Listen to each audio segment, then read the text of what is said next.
Hey guys, it's Kylie. Today we're going to make sour pickles, which are really different than the pickles that you're going to get in just a grocery store or whatever. So this is just a canning jar. It's a quart jar. I've got some warm water in here, and I want to dissolve my salt. You want sea salt, not iodized salt, in order to do this. I got about 2 cups in there of warm water. I'm going to do about 1.5 tablespoons of salt. See my measure? I'm really consistent on that. Anyway, you want to make sure that kind of gets dissolved. So I wanted to go ahead and start there. You want to get cucumbers that are unwaxed. These are a good size, just kind of a small to medium cucumber, so that you can make sure that it's going to fit in your jar for one thing. You don't really want to slice up sour pickles. It's going to make them kind of soft. So you want to keep the peel on them, make sure that they're not cut up. These cucumbers, like I said, they're very different than a regular pickled cucumber because they don't use vinegar, so it sours just based off the fermentation process on its own.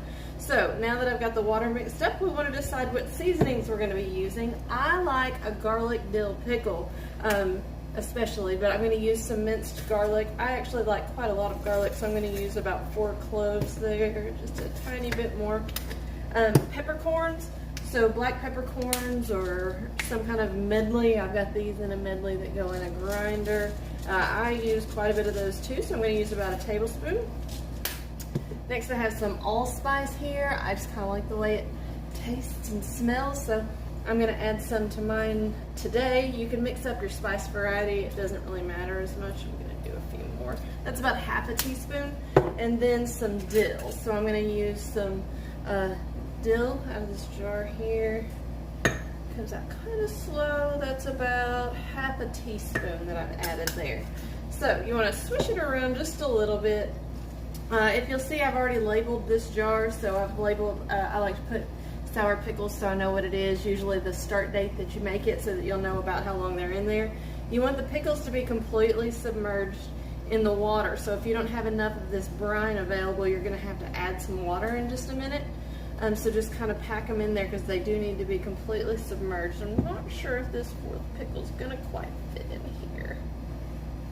Let's see. Nope, looks like I've got another flavor. Hey, actually yes, that's going to fit. And it's even great because it's deeply submerged in that water. I'm probably not even going to have to use a weight in order to keep it down. So you can weight it if you need to, but you want them completely submerged underneath the water. You can use a lid, like put a little coffee filter over and a rubber band. I happen to have these that just go on my mason jars or my ball jars. They've got a little pocket right there where it can breathe in case it builds up any gas on it, so that it lets it out and they don't like explode on you. Not a cool thing, so don't put a tight sealing lid on there.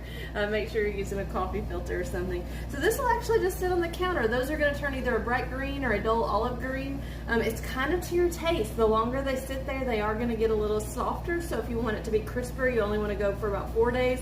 If you want it to go a little more on the flavoring, you're going to do it longer than that. Probably up to 2 weeks. This is just kind of dependent on you, your taste, and the temperature around. So I am going to put this in a dark place in one of my cabinets. I'm just going to set it in there, check on it every couple of days, see how they're looking as far as color goes, and then see when it gets the right consistency, so it's the way that I like it.